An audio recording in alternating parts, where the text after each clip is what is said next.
Hello everyone. सन्चै army हुनुहुन्छ होला। म पनि एकदम फिट एन्ड फाइन। अनि म आशिष पाण्डे ब्लगर। टप्प आज मेरो दिनको सुरुवात हुन्छ अर्जुन र यो रेसुङ्गाको भ्यूबाट। भ्यू चाहिँ एकदम बब्बाल देखिरहेको छ। यहाँ भ्यू हेरेपछि टप्प मम्मी र म भएर गयो बारीमा। कुकुर यता खेलिरहेको थियो, कुखुरो यता चरिरहेको थियो। पाडीले हेर्छ ट्वाल्ल, मैसीले हेर्छ ट्वाल्ल। चाहिने भन्न पर्यो। यहाँ हेरेपछि अर्जुन रेसुङ्गा, फेरि त्यसलाई अर्जुन रेसुङ्गालाई हेरेपछि ट्याम्म हेरेपछि मैले एकचोटि घर हेर्नु पर्यो। ट्याप्प घर हेरेँ, गएर नाम्लो फुकाउन थालेँ तोरी लिन जानलाई। झ्याम झुम नाम्लो सर्र तान्छु भन्दा त स्वाट्टी आयो। सहिलो भयो, घाँटी यहाँ नाम्लो भिरेँ। पछिबाट चाहिँ ट्याप्प हिँडेर उता क्यामेरा घुमाएर चाहिने जुम गरी ट्याप्प मम्मीलाई देखाएँ उता तोरी राख्दै गरेको। झ्याम्मै म पनि झरेँ। उतै गएर चाहिँ लसुन हेरेको, बढेको तोरी छिन्नी भएको चाहिने सबै मिलेको। त्यसपछि झ्यामझुम मम्मीले उताबाट तोरी ल्याइदिएपछि चाहिँ गाइज चाहिने यत्तिको भनेपछि मान्न पर्यो। अब छोरो भएपछि त मान्न पर्यो। आमाले भनेको च्यापझुप मान्ने पर्यो। च्यामझुम काम माने। त्यसपछि चाहिँ अब भारी बोक्न पर्यो। झ्याम्मै मम्मीले बान्दिन थाल्नु।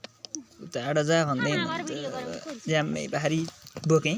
उताबाट जा भन्न त्यहाँबाट भनेको मान्न पर्यो। झ्याम्म लाएर म च्याप्प भारी च्याप्पी बोकेर बाङ्गो भयो भने चल्छ, जस्तो भयो भने चल्छ कि। झ्याप्प भारी बोक्यो चाहिने भन्न पर्यो। हिँड्यो पछिबाट झ्यामझुम हिँड्यो। ल चलेपछि आइयो यता।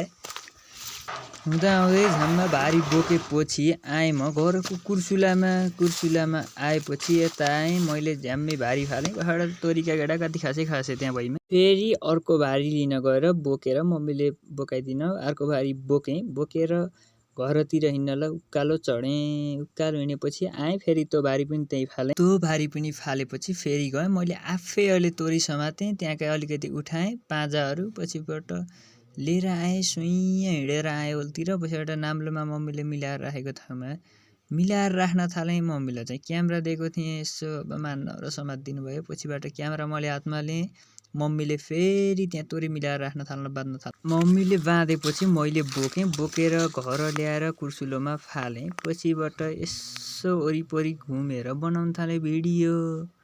चाहिने भिडियो बनाएपछि अब जाने तयारी छानामा। चाहिने भन्नु पर्यो। क्यामेरा मम्मीलाई दिएँ। पछिबाट झ्याम्म हाम फालेँ मैले। ट्याप्प टिनमा चाहिने हाम फालेपछि पुगेँ टुप्पामा। त्यसपछि हेर्न थालेँ त्यहाँबाट मागेँ क्यामेरा मम्मीसिम। मागेपछि तोरी देखाएपछि चाहिने भ्यू पनि हेरौँ भनेर देखाउन थालेँ। बाले नाति कता गयो भनेर पहाड उता अब नाति हेर्न गयो। त्यसपछि च्याप्प मैले यता भिडियो बनाएँ झ्यामझुम।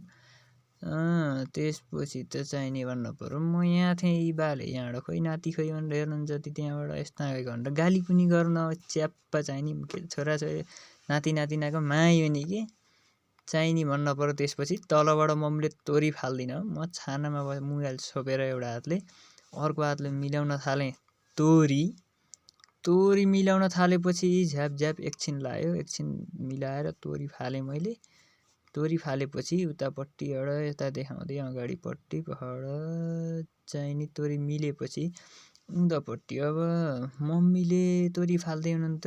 यसो मम्मीले कताबाट फाल्दै हुनुहुन्छ भनेर देखाउँ न तोरी भनेर झ्याम्मा क्यामेरा घुमाएँ मैले तल।